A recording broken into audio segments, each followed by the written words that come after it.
안녕하십니까, 소마시네마 리뷰입니다. 자, 오늘 이번에는 그 타이카 와이티티 감독의 실화를 소재로 한 코미디 영화 넥스트 골 윈즈를 알아보죠. 이 영화는 사실 원작 다큐멘터리가 있어요. 넥스트 골 윈즈라는 영국 다큐멘터리가 이미 있습니다. 론 겐진이라고 미국 청소년 대표팀 감독까지 했던, 그러니까 미국의 메이저리그 사커 감독까지 했던 인물이 오세아니아 지역에서도 최약체로 꼽히는 아메리칸 사모아 국가대표팀을 맡았던 이야기를 다루고 있는 영화입니다. 이분이 실제로 이제 론 겐진 감독이고요. 이분을 연기한 인물은 이제 우리에게도 익숙한 마이클 패스빈더고요. 자, 일단은 이 넥스트 골 윈즈는 이 영화의 설정상 이 아메리칸 사모아 팀이 유명한 사건이 있어요. 이 월드컵 예선전에서 호주 국가대표팀한테 31대 0으로 진 바가 있습니다. 지금 아마 요 영화가 개봉되고 있는 시점에 아시안컵이 진행되고 있는데 호주 국가대표팀이 아시안컵에 진출하신 것 출전하고 있다는 걸 아실 거예요. 사실은 이제 그 이때만 해도 이 31대 0으로 아메리칸 사모아를 호주 국가대표팀이 이길 때만 해도 호주 국가대표팀은 이제 오세아니아의 월드컵 예선에 출전을 했었습니다만 언젠가부터는 아시아 쪽으로 옮겨서 출전을 하고 있습니다. 오세아니아는 전체적인 축구 실력이 전체로 떨어지기 때문에 오세아니아와 뉴질랜드, 저기 뭐 호주와 뉴질랜드를 제외하면 나머지 팀들과는 격차가 좀 큰 것이 사실이죠. 그래도 그 중에서도 아메리칸 사모아 팀은 이제 심각한 정도로 결과가 안 좋았던 겁니다. 자, 그래서 이 영화는 그 아메리칸 사모아 팀은 실력적으로 훌륭한 팀이라고 볼 수 없었지만 그 팀을 어떻게 잘 조련해서 나가는 스포츠 드라마의 성격을 가지고 있습니다.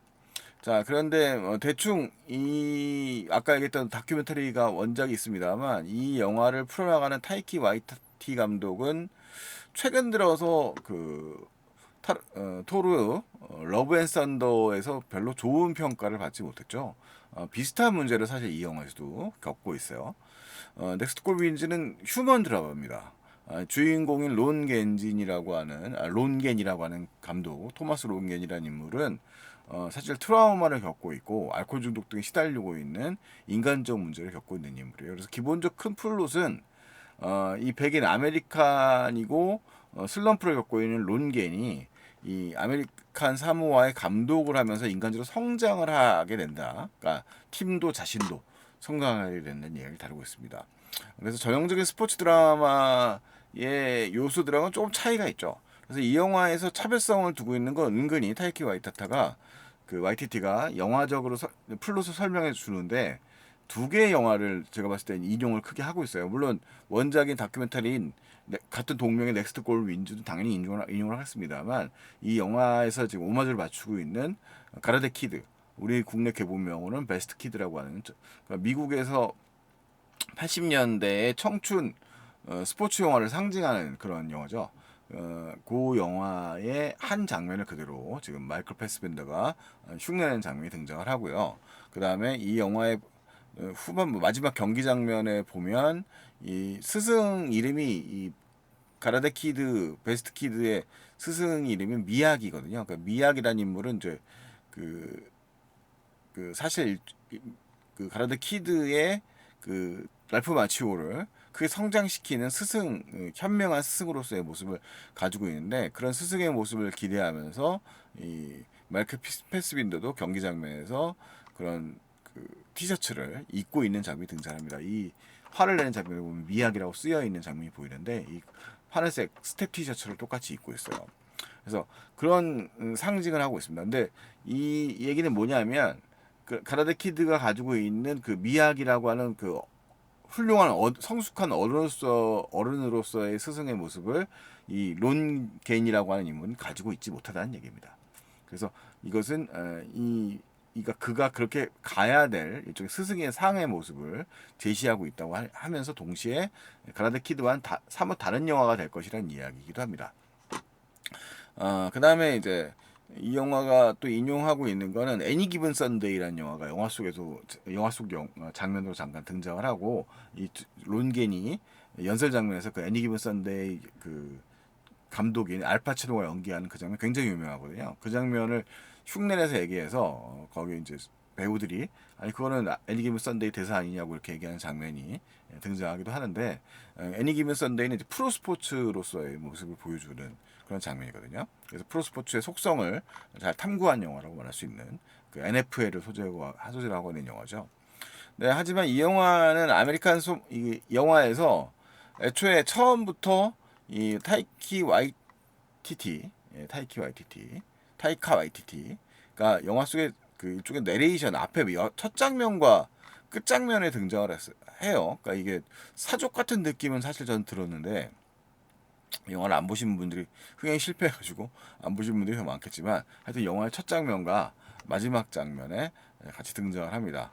근데 이 사람이 일종의 이제 이 아메리칸 사모아인들은 되게 기독교를 받아가지고 한 5만 명밖에 안 되는 작은 남태평양의 섬인데 일종의 그 미국령 사모아죠.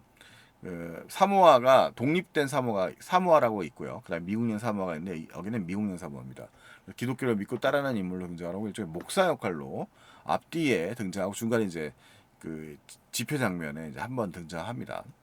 근데 그러면서 이제 일종의 해설을 해줘요. 그러니까 재밌는 일종의 이야기를 전해줄 것이다. 그러니까 마치 그 원주민들이 자신들의 후손들에게 마치 이야기를 전해주듯한 그런 설정으로 이야기를 구성하고 있습니다. 근데 그러면서 이제 결국 말하고자 하는 메시지는 사실 메시지는 되게 좋은 얘기거든요. 그러니까 어떻게 보면 보편적이기도 하지만 이 축구는 말하자면 승부가 매우 중요한 것이겠지만 이 아메리칸 사모아의 경기에서 우리가 배우는 거는 축구 자체보다도 그 축구 자체를 사랑하는 것 그리고 삶을 사랑하는 것에 대한 이야기다라고 말할 수 있습니다. 근데 그런 메시지들에 비해서 전체적인 드라마가 너무 이렇게 퍼져 있어요. 그러니까 영화 산만하다고 해야 할까? 캐릭터들은 상당히 많이 등장을 합니다. 이 상당히 많이 등장하고 있고 그리고 그 중에서 중심 인물은 실제 인물이기도 하죠. 트랜스젠더인 그 이름이 네네 트랜스젠더인 자이아라고 하는 캐릭터가 있어요. 실제로는 이 인물입니다. 그러니까 아메리카 사모아의 이제 축구 선수 국가대표 축구 선수이면서 동시에 일종의 팀의 리더로서의 역할을 했던 인물이고 지금도 이제 사회적으로 성소수자의 역할을 대변하는 인물로 상징적인 인물로 많이 꼽히는 인물이라고 해요. 우리는 국내에서 거의 알려지지 않았습니다만 자 어쨌든 이 인물이 일과의 일종의 조화를 이루는 거 롱겐 감독이 조화를 이루는 것도 상당히 중요한 드라마적 서사거든요. 근데 그 지점이 없는 건 아니지만 그 외에도 다양한 인물이 등장을 합니다. 근데 이 영화를 전반적으로 좀 산만하게 만드는 건 타이키 와이타타 발음이 어렵네요. 타이카 와이타타죠. 타이카 와이타타 감독의 초반부터 펼쳐지는 장난기 같은 것들 때문이에요. 그래서 영화에서 내기를 했다라고 하면서 지금 이제 축구협회장 영화에서도 중요하게 어떻게 보면 감독이 론겐의 일종의 깨달음을 주는 인물로 이 축구협회장이 등장을 하는데 이 축구협회장이 이제 일종의 내기를 했다 한 골만 넣으면 근데 지면 저렇게 가슴 그림을 넣는 것을 내기를 했다라고 하면서 이제 저걸 유머 감각으로 삼아 쓰거든요. 근데 뭐 정서상으로는 거부감이 없는 부분도 있겠습니다만 좀 영화의 전적인 톤을 좀 흐려놓는 듯한 그런 역할을 담당하고 있고요. 영화 앞부분의 게임 장면에서도 영화의 지금 예고편에서 많이 활용되었는데 뭐 경기력이 엉망이긴 했겠지만 그래도 진지한 모습을 가지고 있었을 거거든요. 근데 그것을 너무 희화화시켜서 표현을 하고 있다든가 이런 장면들 모든 면이 이제 엉망인 장면. 그러니까 쿨러닝 같은 영화들에서부터 이제 비롯된 건데 그런 것들이 많이 활용되다 보니까 영화 전체로 앞부분이 지나치게 코믹 요소들을 갖다가 집어넣어서 살리려고 하다 보니 영화의 전반적 톤 자체의 휴먼 드라마가 약화된 느낌을 가질 수 없었던 것 같아요. 사실 영화적으로 이 아메리칸 사모아라고 하는 남태평양의 섬 자체가 상당히 아름답기 때문에 어떤 평자들은 이 지역 이 영화를 스포츠 영화라기보다는 관광 영화 같은 느낌을 받는다라고 말할 수 있는데, 사실 그것이 이 영화의 눈요깃거리기도 하거든요. 근데 그것을 거꾸로 얘기하자면 스포츠 영화로서의 이 영화의 매력이 상당히 떨어진다는 의미이기도 합니다. 그래서 영화의 후반부의 하이라이트라고 할 수 있는 아메리칸 사모아가 실제로 그 역사적으로 이제 그 첫 승을 거두는 골을 넣고 첫 승을 거두기까지 이 로먼겐 감독과 선수들의 노력으로 그 결과물을 내기도 하거든요. 물론 당시에 뭐 이 아메리칸 사모아라는 팀은 어디까지나 거의 아마추어 팀에 가깝고 그러다 보니까 이제 뭐 영화 속에 언급은 안 됩니다. 실력 차가 떨어지기 때문에 뭐 월드컵에 나갈 수준은 당연히 안 됩니다만 그런 모습이고요. 그래서 이 론겐이 어쨌든 그 속의 삶의 스타일들, 그러니까 되게 인상적인 대사들이, 그렇다고 해서 인상적인 대사가 없는 건 아니에요. 그러니까 이 뭐든지 사람들이 낙관적이거든요. 이 사모아인들은 낙관적이고 뭐 저도 괜찮다. 이들이 원하는 건 한 골이다라고 하는 얘기한 정도고, 감독이 이제 화를 못 참고 화를 낼 때마다 뭐 그럼 지면 이기지 않아도 된다. 지면 된다. 대신 같이 지면 된다라고 얘기를 하는 모습 등에서 우리가 이제 일종의 삶의 메시지들을 주기죠. 그리고 축구는 게임일 뿐이다라고, 인생의 전체가 아니다라고 하는 부분이라든가 이런 면들이 매우 매력적인 메시지를 담고 있습니다만, 전체적으로 영화가 이런 그 쓸데없는 유머 코드 같은 것들이 좀 몇 개 작동을 하면서 영화를 오히려 좀 산만해지고, 그리고 아무리 그런 태도를 가지고 있다고 해서 이 선수들이 아메리칸 사모아 선수들이 열심히 안 했을 리가 없거든요. 상당히 나름대로 최선을 다해서 노력하는 모습들에 대한 동감을 만들어내는 장면들이 조금 더 약하지 않았느냐. 그러니까 좀 다분히 영화 중반부 가면 상당히 진지한 장면들이 나옵니다만, 그 과정들이 충분히 관객들을 설득시킬 만큼 설득력 있게 묘사되지 못한다는 점에서 이 영화는 주제의식을 좀 제대로 살려내지는 못한 영화다라는 생각이 좀 듭니다.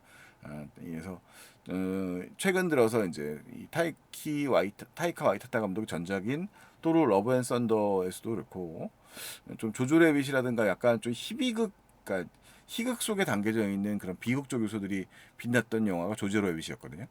근데 그런 측면들을 잘 살려내지 못하면서 영화 전체적으로 조금 산만한 기운을 지울 수 없어서 오히려 영화가 아쉬움을 많이 남기는 좀 널널한 영화가 돼버리지 않았느냐. 그러니까 영화 자체는 평화롭고 널널한 영화여도 상관은 없는데, 이 영화 자체가 담고 있는 적어도 영화적 구성은 관객들이 좀 즐길 만할 정도로 좀 촘촘하게 잘 짜여져 있어야 휴먼 드라마적인 요소의 면모들을 잘 살렸어야 되고, 그러면 영화 속에 등장하는 희화화된 캐릭터들도 조금 더 그 나름의 이야기들을 좀 깊이 있게 다뤘으면 좀 더 영화가 좋아지지 않았을까 하는 생각이 좀 듭니다. 좀 아쉬움이 여러모로 아쉬움이 남는 영화였고요. 그래도 뭐 이 부담 없이 볼 수 있는 영화이긴 해요. 그러니까 뭐 특별하게 텐션이 높은 영화가 오히려 아니기 때문에 그런 평화로움을 느낄 수 있는 영화로서, 또 아메리칸 사모아라는 또 특이한 공간을 체험할 수 있는 영화로서 뭐 나름대로 의미는 있지 않나라는 생각이 듭니다. 자, 뭐 이상 뭐 대략 기대보다는 너무 덜 웃겨서 아쉬웠던 넥스트 고 윈즈라는 영화에 대해서 잠깐 언급해봤습니다. 다음에 또 만나도록 하죠. 안녕히 계십시오.